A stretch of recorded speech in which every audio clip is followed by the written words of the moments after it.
ہندوستان کے جو عام عوام ہیں ان کو اس نتائج کا آپ سمجھتے ہیں کہ بخوبی اندازہ ہے، اور پھر جو ہندوستان کی حکومت ہے، مودی سرکار ہے، دوبارہ الیکشن جیتنے کے لیے ایک نیا وہ کھیل کھیلنے جا رہے ہیں اور یہ لوگوں کو باور کروانے جا رہے ہیں کہ ہم آزاد کشمیر پہ حملہ کریں گے، کیا یہ وہ خواب حقیقت بن سکتا ہے ان کا؟ مقبوضہ کشمیر میں ابھی جب یہ نئے سال کا آغاز ہے اور ایک اور تباہی اور بربادی اور ظلم اور بربریت کا ایک سال جو ہے وہ ابھی جو ختم ہوا اور ایک نیا سال شروع ہوا، اور اس سال کے اندر یہ ہے کہ ہندوستان کی طرف سے مقبوضہ کشمیر میں وہی ایک روایت اور وہی ایک ظلم اور جبر کی جو ایک آغاز تھا وہ اس نے شروع کیا ہوا ہے۔ ہندوستان کے اندر جس طرح پہلے بتایا گیا کہ ہندوستان کے اندر جو آزادی کی مختلف تحریکیں ہیں وہ وہاں پہ زور و شور سے چل رہی ہیں، اور یہ ہندوستان اس بات سے بخوبی واقف ہے کہ وہ ظلم اور جبر کی ان تحریکوں کو اپنے آرمی سے یا اپنی فوج سے اپنے کالے قوانین سے دبا رہا ہے، مگر یہ بالکل کلیئر اس کو بھی پتہ ہے، عالمی برادری کو بھی پتہ ہے اور دنیا کو بھی پتہ ہے، لیکن چونکہ ایک چالاک اور مکار ملک ہے وہ ہمیشہ سمارٹ موو کرتا ہے، جس کی وجہ سے یہ ہے کہ دنیا کو وہ اپنے جو اپنا ایک مصنوعی قسم کا ایک اس کا چہرہ ہے اس کے آگے وہ چھپا لیتا ہے اور ان کو یہ بتاتا ہے کہ وہاں پہ یہ ہو رہا ہے۔ لیکن میرے نزدیک یہ ہے کہ ہندوستان کے دن گنے جا چکے ہیں، ہندوستان کے اندر جو تحریکیں جنم لے رہی ہیں، ہندوستان کے اندر جو مقبوضہ کشمیر کو ہی دیکھیں آپ کے وہاں پہ ظلم اور جبر وہ ایک عرصے سے کر رہا ہے، کشمیریوں کی آواز کو دبانے کے لیے وہاں پہ ہر 6-7 کشمیریوں کے اوپر ایک جدید ہتھیاروں سے لیس جو ہے وہ ایک آرمی کا اس نے سیکیورٹی اہلکار تعینات کر رکھا ہے، اس نے انٹرنیٹ کی بندش وہاں پہ کی، انسانی حقوق کی جو بدترین پامالیاں کی، مگر اس کے باوجود وہ کشمیریوں کی آواز کو دبانے میں بری طرح ناکام رہا ہے۔ تو اگر کشمیر کی ایک چھوٹی سی جو علاقہ ہے جہاں پہ اس نے اپنی ساری فورسز جو ہے وہاں پہ ڈپلائی کی ہوئی ہیں، تو اس کے لیے وہ اتنا آسان نہیں ہے کہ وہ یہ اس طریقے سے آزاد کشمیر پر حملہ کرے، وہ ایک گیم کھیل رہا ہے، وہ انٹرنیشنل پاورز کو یہ بتانا چاہ رہا ہے کہ آزاد کشمیر اس کا پارٹ ہے، مگر دنیا اب سمجھ رہی ہے، کشمیری جو ہے انہوں نے اپنا کیس بڑی خوبصورتی سے کے ساتھ پیش کیا، عالمی دنیا کو بتایا، عالمی برادری کو بتایا کہ ہندوستان جو ہے وہ مقبوضہ کشمیر پہ قابض ہوا ہوا ہے، اور یہ جو جنوری کا آغاز ہوا ہوا ہے اس میں 5 جنوری 1949 کی جو قرارداد ہے اس میں واضح طور پر یہ بتایا گیا ہے کہ کشمیری جو ہے وہ اپنے مستقبل کا فیصلہ خود کریں گے، اور ہندوستان نے بڑی خوش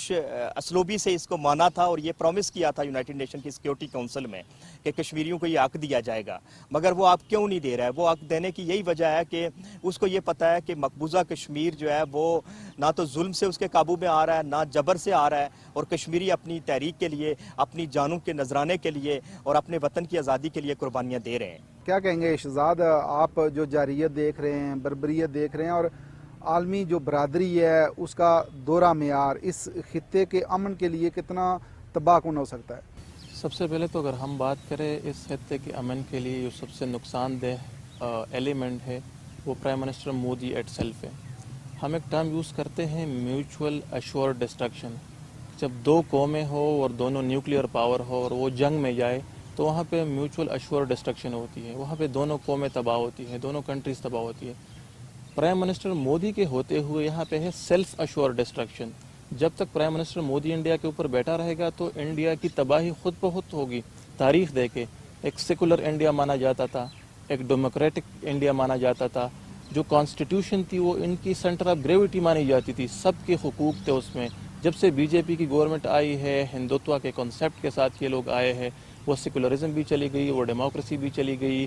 وہ کانسٹیٹیوشن کا بھی بیڑا غرق کر دیا۔ پوری انڈیا کی نوجوانوں کے لیے فیوچر میں بہت سنگین جو ہے کانسیکوینسز آئیں گے، بڑے خطرات ہیں، اور اس ریجن کے اندر یہ آگ پھیلے گی، اور یہ صرف ریجن نہیں پوری دنیا میں جائے گی۔ تب جا کے یہ لوگ سمجھتے ہیں، جو اقوام عالم ہے، جو میجر پاور ہے، وہ سمجھتے ہیں کہ یہ آگ ہم تک آئے اس کے بعد ہم کوئی اسٹیپ لیں گے۔ مطلب یہ تو انتہائی ایک غیر ذمہ دارہ رویہ ہے کہ کتنا ظلم و بربریت ہو رہا ہے وہاں کے اندر، کتنے لاکھوں کے فوج ڈپلائی کیے ہیں کشمیر کے اندر، لیکن اقوام عالم جو ہے وہ خاموش ہے، اقوام متحدہ خاموش ہے، ان کی ریزولوشن کی کوئی فالو اپ نہیں ہو رہی۔ تو اسی سے جو ہے پوری دنیا کو خطرہ ہے، یہ آگ پوری اس ریجن کے ہوتے ہوئے پوری دنیا میں پھیلے گی۔ سردار عاشق صاحب نے ہمیں جوائن کیا ہے ناظرین، اور سردار صاحب آپ کو پروگرام میں خوش آمدید، اور آپ کیا رائے رکھتے ہیں کہ جو یہ خطے کا جو امن ہے یہ کشمیر کے ایشو کے ساتھ جڑا ہوا ہے، اور عالمی برادری کی اگر مجرمانہ خاموشی کی بات کریں تو آپ یہ سمجھتے نہیں ہیں کہ یہ جو ہندوستان کے ساتھ